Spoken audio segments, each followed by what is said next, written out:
नमस्कार, PTC news देख रहे सभी दर्शकों का स्वागत। मैं हूं आपके साथ अतुल वर्मा, लेकर हाजिर हूं प्रदेश की तमाम खबरों का हाल। बुलेटिन की शुरुआत करेंगे, लेकिन सबसे पहले एक नजर हेडलाइंस पर।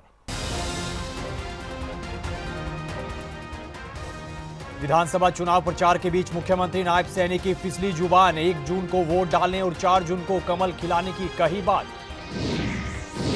पिपली की अनाज मंडी में हुआ इनेलो बसपा का सम्मेलन। अभय चौटाला ने कही बदलाव की बात, कहा 4 अक्टूबर को बनाएंगे गठबंधन सरकार। यमुनानगर के गांव मुकरामपुर में फैला डायरिया, 121 ग्रामीण आए चपेट में। 1 शख्स की मौत, अधिकारियों पर लापरवाही का आरोप। रोहतक के गांधरा गांव में शख्स पर दिन दहाड़े फायरिंग, सीसीटीवी कैमरे में कैद हुई पूरी घटना। सांपला थाना पुलिस कर रही है जांच। और चरखी दादरी में फर्जी फ्लाइंग टीम का हुआ भंडाफोड़, पुलिस ने 3 आरोपियों को किया गिरफ्तार। कई मेडिकल स्टोर से ऐंठ चुके थे पैसे।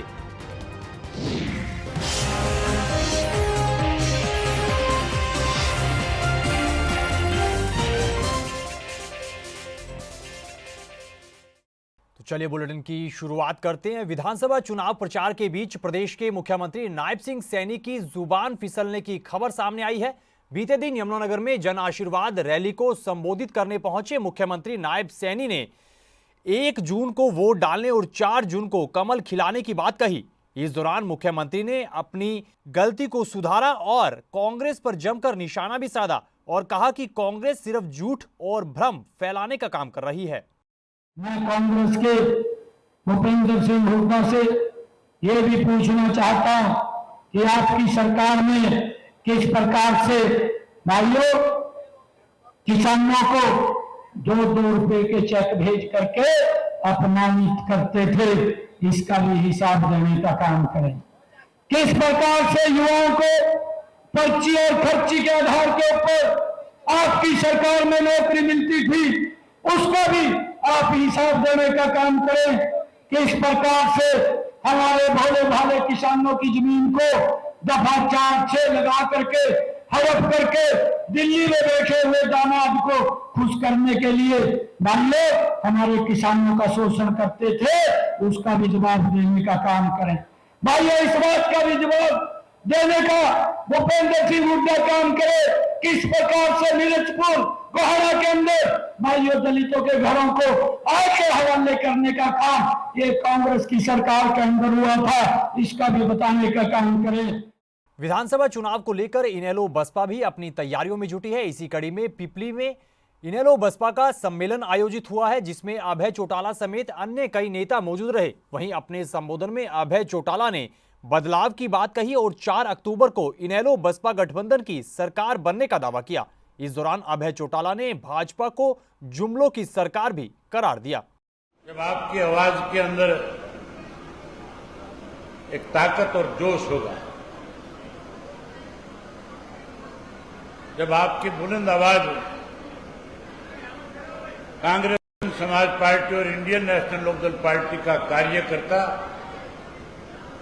अब बदलाव की तरफ बढ़ रहा है और 1 अक्टूबर को बदलाव करके 4 अक्टूबर को सरकार बनाने जा रहा है। अगर बदलाव चाहते हो तो फिर आपके नारों की आवाज इतनी बुलंद हो कि हर व्यक्ति सोचने पे मजबूर हो जाए कि हमें भी अब गठबंधन के साथ लग करके अपनी सरकार बनानी चाहिए। जी ने सत्ता में आने से पहले खुल करके एक बात कही थी कि अगर हमारी सरकार बनेगी तो कांग्रेस के वक्त में जो पैसा इस देश से लूट करके विदेश के बैंकों में जमा कराया, हम उस काले धन को लेकर के आएंगे और हर व्यक्ति के खाते में 15-15 लाख रुपया जमा करा देंगे। खबर यमुनानगर से है। यमुनानगर के गांव मुकरामपुर में डायरिया फैलने से लोग दहशत में हैं। लगातार मामले बढ़ने से लोगों में काफी गुस्सा है, लोगों में काफी डर का माहौल है और इस दौरान 1 शख्स की मौत भी हो चुकी है। जानकारी के मुताबिक अब तक 121 ग्रामीण डायरिया की चपेट में आ चुके हैं और जिनका इलाज अलग अलग अस्पतालों में चल रहा है। इधर ग्रामीणों ने पीने के पानी की पाइपलाइन में लीकेज होने और गंदा पानी सप्लाई होने का आरोप लगाया और अधिकारियों पर भी लापरवाही का आरोप लगाया। और मुख्यमंत्री से इस पूरे मामले पर ध्यान देने की मांग की है। छोटे भाई की क्या कारण हुआ है? पानी खराब होने करके गुर्दे डैमेज हो गए, फेफड़े डैमेज हो गए, जी, फिर हार्ट भी डैमेज हो गया। पानी तो कई दिन तक अंदर ही रहता है, पर वो इन्फेक्शन या बारिश ही हुई ना, इससे ज़्यादा हो गया, फिर बारिश होने से ज़्यादा इन्फेक्शन हो गया उसमें ज़्यादा। तो गांव में हमने 50-60 तो दाखिल हो रही है हॉस्पिटल में, प्राइवेट में, कहीं सरकारी में भी गए। गाँव से लगभग पानी इतना गंदा रहा जी, जो टंकियों में है 100 के करीब लगभग मरीज दाखिल हैं जी। और आज एक जो यहाँ के जरनैल सिंह जी थे, उनकी डेथ भी होगी। और इतना ख़तरनाक जो इन्फेक्शन हो रहा है वो सीधा किडनी पे असर डाल रहा है, किडनी को डैमेज कर रहा है। तो इनकी भी किडनी डैमेज कर दी। और एक और सरबजीत सिंह है, उनकी वाइफ की भी संतोष हॉस्पिटल है यमुनानगर के अंदर, उनकी भी डायलिसिस होने लग रही है। एक मेहर कौर है, उनकी भी अभी डायलिसिस होगी। इतना इफेक्ट डाल रहा है किडनियों के ऊपर, सीधी किडनी डैमेज कर रहा है। हाँ, ऐसा है कि यहाँ पर एक आउटब्रेक हुआ है डायरिया का, और इसमें ये हमारा गांव जो है दैट उसका सब सेंटर दारपुर है और उसकी पीएचसी कोट है which is under CHC Pratap Nagar. और इसमें जब आउटब्रेक हुआ because of leakage in the water pipeline, और अभी रीज़न इतना कंफर्म नहीं है बट मोस्ट प्रॉब्ली लीकेज की वजह से ही हुआ है, जो पब्लिक हेल्थ के अंडर आती है। There has been outbreak of diarrhoea, और कुछ पेशेंट्स प्राइवेट में जाके एडमिट हुए हैं और कुछ हमारे गवर्नमेंट हॉस्पिटल में MLDCH में एडमिट हुए हैं। तो उसमें से I think 19 patients are admitted in a private hospital and 9 are in the government hospital. और जैसे हमने जब पानी का गुणवत्ता या उसकी कितना साफ़ है पानी, उसका टेस्टिंग करी है, तो OT टेस्ट जब करा है तो वो अनफिट पाया गया और बैक्टीरिया पॉजिटिव थे उसमें इन 9 सैंपल्स। तो टीमें बनाई गई और पूरे 286 हाउसेस जो हैं उस गांव में डोर टू डोर जाके पूरा सर्वे करके हेल्थ की टीम्स और हमारे एपिडेमियोलॉजिस्ट काम पे लग गए हैं। आगे बढ़ते हैं, अगली खबर रोहतक से है। रोहतक के गांधरा गांव के मेन बस स्टैंड के पास एक शख्स पर दिन दहाड़े फायरिंग करने का मामला सामने आया है और ये पूरी घटना सीसीटीवी कैमरे में कैद हुई है और इसकी तस्वीरें भी सामने आई है। वहीं गोली लगने से शख्स गंभीर रूप से घायल हुआ है, जिसे इलाज के लिए निजी अस्पताल में भर्ती करवाया गया है। इधर सांपला थाना पुलिस के जांच अधिकारी ने बताया कि ये पूरा मामला आपसी रंजिश का है और कार में सवार होकर आए बदमाशों ने फायरिंग की और मौके से फरार हो गए। फिलहाल सीसीटीवी फुटेज के आधार पर आगे की कार्रवाई की जा रही है। आज पता नहीं गाड़ी आई भाई 8-7 आदमी बच्चे थे, क्यों भाई खेत में गया था, इसका फायर कर दिए, सीधे उतर गए, गोली मार दी। कितने की गोली लग रही है? 2 गोली लग रही है भाई। क्या नाम है इसका? राजीव पहलवान। अच्छा, किसी का दुश्मनी थी क्या? कोई पहले झगड़ा हुआ? पता है ऐसा कुछ अच्छा, यहाँ लेके आए हो? हाँ। अब हालत कैसी है उसकी? अभी तो डॉक्टर साहब बताओ अंदर है। कहाँ पे हुई है घटना? ये गाँव में अड्डे पर। अच्छा, एक सीसीटीवी भी सामने आया है। हाँ, CCTV आ रहे हैं। हमलावर आए हैं? हाँ, पूरा आ रहा है, उसमें उतर के आए है, फायर कराया है, गोली मारी है, जो ये भाग्या गया है। गाँव के ही है वो पता नहीं भाई, देखो अभी सूचना मिली है, पहुंचे हैं PGI में, अभी विक्टिम से मिलते हैं, जो भी उसके बाद बता पाएंगे। सर, कुछ नाम पता चला? नहीं, अभी विक्टिम से मिलेंगे, अभी उसके बाद बताते हैं। तो पुलिस मौके पहुंची सब कुछ? हाँ, मौका हमने देख लिया, अभी घायल है वो PGI में है, अभी उससे मिलने के लिए आए हैं, तो उसके बाद आपको सूचना देते हैं। कितनी गोलियां लगी है सर, कुछ पता चला? अभी नहीं पता, अभी मिलेंगे विक्टिम से। डेंजर है या फिर हालात? अभी नहीं पता, अभी उससे मिलेंगे, डॉक्टर से मिलेंगे, तब पता चलेगा। ये अगली खबर चरखी दादरी से है। चरखी दादरी में फर्जी CM फ्लाइंग टीम का भंडाफोड़ हुआ है। स्पेशल टीम ने कार्रवाई करते हुए 3 आरोपियों को गिरफ्तार किया है।